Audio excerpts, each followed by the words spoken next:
Just another crazy Mexican, Hispanic. Blame it on an illegal immigrant if they need to do it. And then, of course, the black guy that was found on the White House lawn. This lapse in security is purposely done. This is done to remind Obama, follow the script or get dealt with. The man has been following the script to the letter.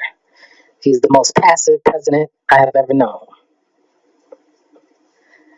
Now, in his second term, yes, Brother Larry, it is guaranteed that there's a second term. They need this man to attack Iran. So it won't appear as if the white man is attacking Islam and trying to take down all of Islam.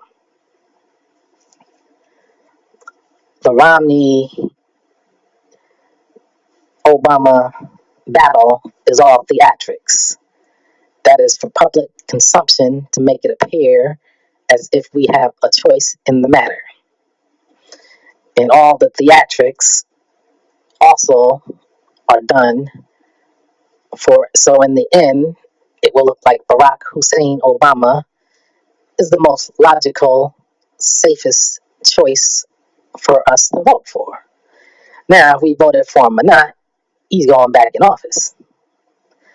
They just needed to look better and make us accept him. All the racism on the internet, what do you think that's for? At first glance, you think, man, these white people don't like Obama, right? They don't like black people. But before Obama, where was the racism on the internet? It was only held to white supremacist websites. It wasn't on every blog, on every website.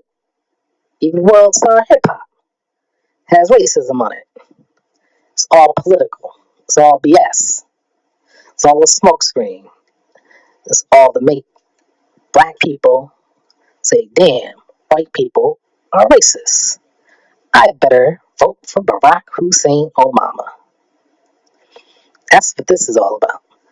Alex Jones, racist white supremacists, and all these other so-called conservatives. When they hate on Barack Hussein Obama, they don't hate the guy because he's their man. It's just designed to make black people and others say, I better play it safe with Barack Hussein Obama. I don't want to take the chance on Romney or Republican at this time. Now, mark my words. Right after his second term is over, provided he follows a script. If he goes off script, because they're really going to watch him. If he goes off script, his second term will be over sooner than he thinks.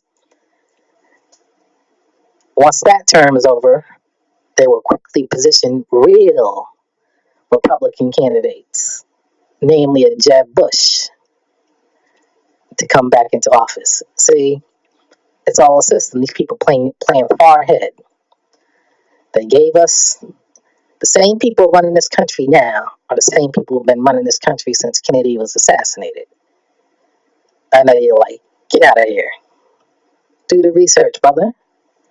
Your brother Larry, once known as a professor. Do the research. The Clintons, the Bushes. You realize the Bush family has been running this country since Kennedy was assassinated. You realize that? Richard Nixon, that was the Bush family's puppet. They used him to Trojan horse the Bushes into the White House. But Richard Nixon went off script. George Bush 1 was supposed to have been Richard Nixon's vice president. But of course, Richard Nixon went in another direction. And that's when the Watergate scandal, they say, was done to discredit Richard Nixon and remove him from office. Of course, you can't assassinate Richard Nixon. Number one, he's a Republican. And number two, it was only 10 years since another president was assassinated. So you can't assassinate presidents so so quickly between assassinations, or else the people would really get suspicious. Now, from there, George Bush, of course, ended up in the White House as vice president. Many people say that he was the real power behind Ronald Reagan. Then of course, George Bush became president. One term. I know what you're saying. If the power was that great, how come he only served one term, right? Because when the public opinion gets bad, then you need to bring in a savior, a smiling, slick savior. That's when you bring in Clinton. He makes you feel good, gives you good speeches, but he kept everything on the same track. Clinton was over, Bush 2 comes in. And if you could recall, up until 9/11 happened, you hardly saw Bush 2, and people forgot that he was the president. They were still talking about Bill Clinton. Only after 9/11 happened did Bush 2 emerge as the president of the United States and as a leader. And of course, the John Kerry thing was nothing but theatrics and BS. So now, to give you another example, because I want to kind of cut this short because I don't want to turn this into a 3-part situation, but I must take you to school, Brother Larry. I must take you to school. Now,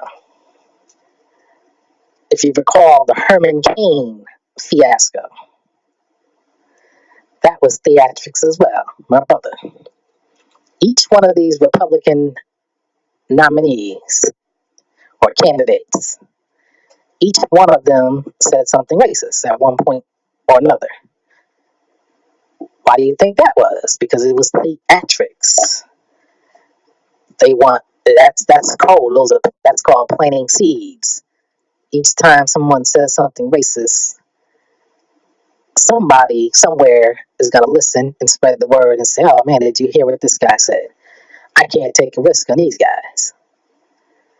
Each Republican candidate had their time in the spotlight.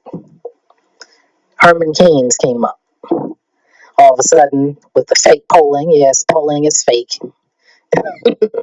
It's propaganda, sir. Now, Herman Cain's time came up. They said he was leading in the poll. He was the top candidate, even though he hadn't said shit to earn it. But people accepted it because it's on TV. And as you know, if it's on TV, it must be real, right? Just like every movie you watch and every TV show you watch, it has to be real. So Herman Cain was leading in the polls with his 999 plan. Didn't work out too well, did it? Next thing you know, he's accused of sexual improprieties. Holes come out of the woodwork, white holes in particular. Now, if you notice that episode, they accuse him of doing things. So of course, there's no proof at all, and there were no details. Because all you have to do is accuse. He could have fought it. Even if he were guilty, he could have fought it. He could have stayed in the race. Because his so-called poll numbers were still up. But that fiasco came in, not because it just happened to come in, because if you notice, the hoes didn't have an excuse as to why they were telling. They asked the hoes, "Why are you coming out now?" They couldn't answer. So Herman Cain drops out of the race. Why? Because they wanted him to shine. Each one of them had to shine. They knew damn well that they didn't want it to come down to a black Republican and a so-called black Democrat. Because then people might end up voting for Herman Cain for president. And they didn't want him for president. They need Barack Hussein Obama for president. Because his name and his history of Quranic studies is just what they need. Barack Hussein Obama neutralizes the African American mind. It makes us think that we have arrived everything is fine now. We can stop complaining about racism. Barack Hussein Obama also sedates the African mind in Africa. And he makes them think that everything will be okay because one of your continental brothers is president of the United States. And in the United States, we can do anything. Racism is a thing of the past because Barack Hussein Obama, who happens to be half white, is president of the United States, not an actual African American descendant of slaves, because they don't want one of us in the White House because we're unpredictable. But Barack Hussein Obama is predictable. Barack Hussein Obama, his name, his Islamic name, also helps to sedate the Muslim world. While he's attacking the Muslim world, what was going on in the United States? Whites were saying Obama is a Muslim. Obama is an Arab. That, again, Brother Larry, was propaganda. I know you ask yourself, how was that propaganda? What purpose did that serve? Well, let me tell you what purpose it served. The purpose it served was to give the appearance to the Islamic world that these people don't like Muslims. White people in America don't like Muslims after 9/11. But the president of the United States is a Muslim. The United States is attacking Muslim countries and will attack Iran. So therefore, we're not doing this to destroy Islam because the president of the United States is alleged to be a Muslim.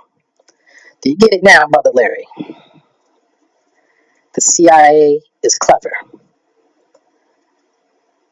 Some things are done for a purpose.